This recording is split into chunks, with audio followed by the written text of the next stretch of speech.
Hello dear audience, আসসালামু আলাইকুম।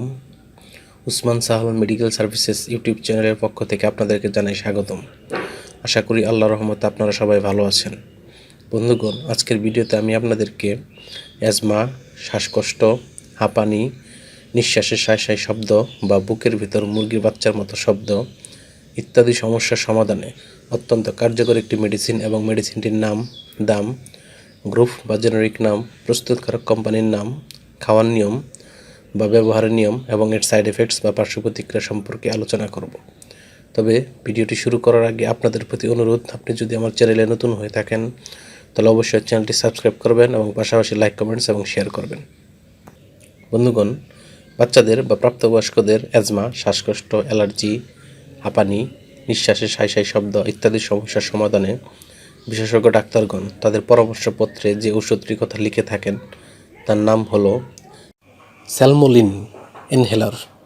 এটির গ্রুপ বা জেনারিক নাম হলো সালবিউটামল এবং এটির উৎপাদনকারী প্রতিষ্ঠানের নাম হচ্ছে অ্যাকমি ল্যাবরেটরিজ লিমিটেড।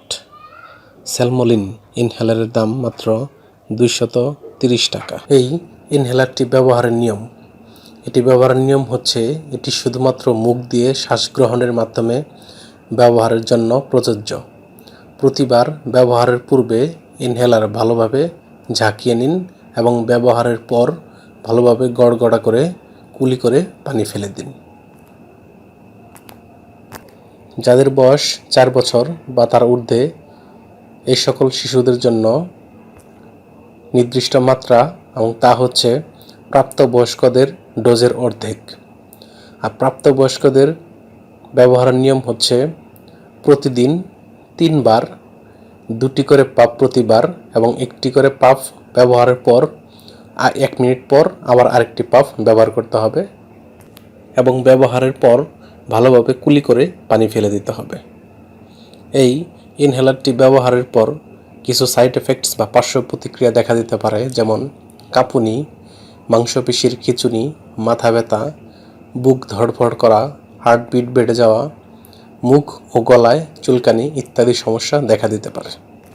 গর্ভাবস্থা এবং স্তন্যদানকালীন সময়ে এটি ব্যবহারের পূর্বে অবশ্যই রেজিস্টার্ড চিকিৎসকের পরামর্শ নেওয়া বাধ্যতামূলক।